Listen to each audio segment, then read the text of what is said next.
Hi y'all, welcome back to my channel. I know it's been a while since the last time I posted, but I went through some technical difficulties, but now we're back at it, and I'm going to be back to posting regularly, hopefully. Today's video is going to be about 5 myths about undergrad.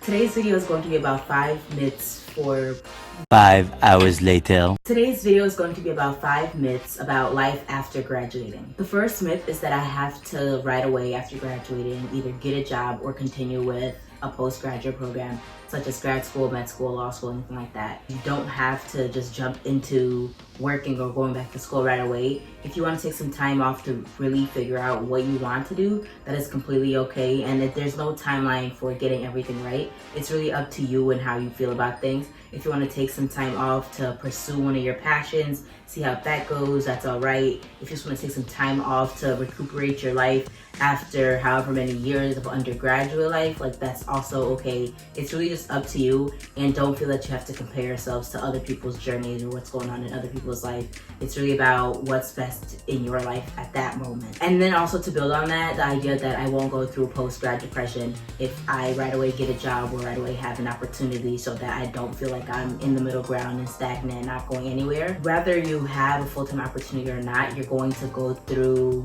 a lot of emotions, whether that's anxiety or depression, about the fact that you are now an adult and you actually have to do real life things like pay taxes, make your own doctor's appointments. There's like a lot of things that come after graduation that you don't expect and that hit you really hard. So just being prepared for that as well is very important. The second thing is that living at home after graduation, whether I'm working or not, is horrible.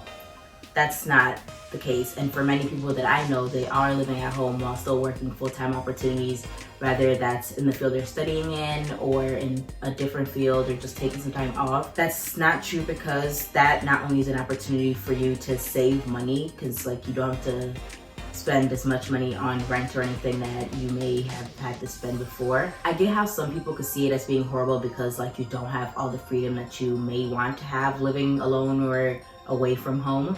But at the same time, it's still a great opportunity to save money from not paying rent on your own, and then also an opportunity to be able to use the money you are saving to pay back student loans or to use it on leisure things that you want to do, such as traveling or something like that. So it's a great opportunity that I feel a lot of people may take for granted if they don't have the opportunity. So don't feel bad or that because like you're living at home, you can't go out and get lit and do all this other stuff. Take advantage of any opportunity really to save money, because as an adult, like after graduation, you have to start paying back student loans if you have them. You have to start paying taxes and stuff. Like it's just a lot going on. The third thing is that after graduation, I have to dress in business professional for work, and I can't have social conversations or friendship with my coworkers.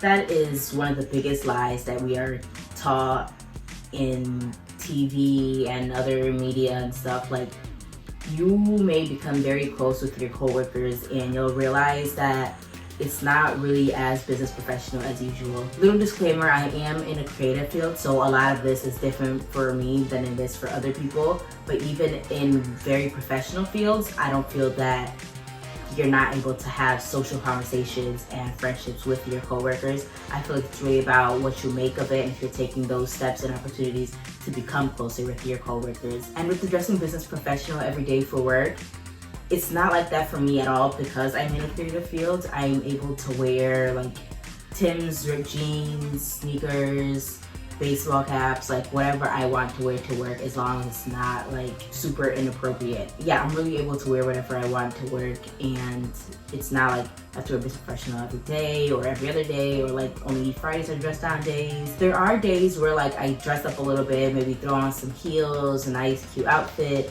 just to, you know, spice things up. But it's not that it's mandatory or that I have to wear a pantsuit or that I have to wear a blazer or anything like that. It's super casual where I work. And for a lot of places nowadays, it's becoming more casual like that, unless you're in like, I guess, a finance field or something. And just a little tip, do start collecting business casual and business professional clothes now, just so that you have a nice collection of clothes to wear to and from work or any internship or any postgraduate opportunity that you do have. So make sure that you're collecting it slowly so that when you do graduate, you don't break your pocket trying to buy all these professional clothes and stuff. With social conversations, They talk about just about everything. Like, it's not as professional 24/7 as it's made to seem in the media. Some of my closest friends right now are actually work friends, so just being able to like share that experience of something we're mutually going through, and just having someone that's there at work that you can talk to, because you are spending a lot of your time at this job. So like if 40 hours a week you're spending there with these people, least you can do is make a friend or two. The fourth myth is that it's all downhill after graduation.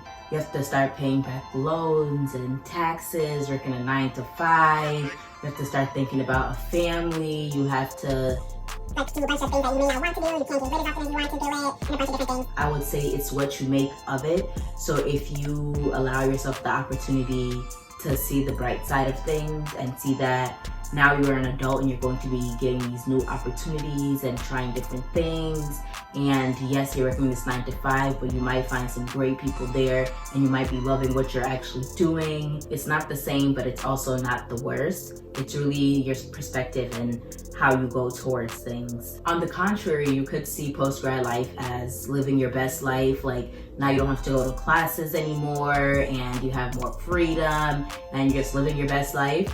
But that's not how it's going to be like either. It's really just going to be a middle balance, and that's what you're trying to find. You're really just trying to find that balance of things and get a hang of things. So it's not going to be downhill after graduation, but it's also not going to be rainbow and lollipops after graduation either. It's just going to be a balance of that, and just finding your way through that and seeing the positive things and silver linings when negative things are happening, and then also just preparing yourself for everything that may come as well. The fifth and final thing is that I have to start paying student loans right away. So after graduation, you get a 6-month grace period. So for 6 months, you don't have to pay back student loans.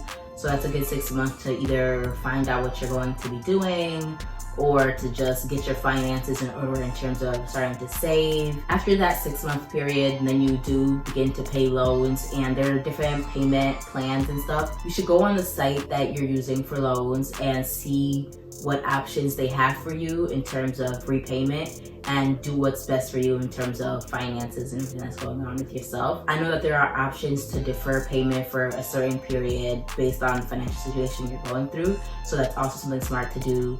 But don't wait until the end of that 6-month grace period and then start saying like, okay, now let me see what options I have. You should start early on to try to figure out what you're going to do and how you're going to pay off those loans. I really hope you enjoyed this video. Thank you so much for watching. If you made it this far into the video, you're awesome. If you haven't watched my last 2 videos, you still have the opportunity to do that on my channel. Make sure that you like, comment, and subscribe. Also, share the video with any friends who just graduated or are about to graduate. Thank you so much for watching. I appreciate you all, and bye.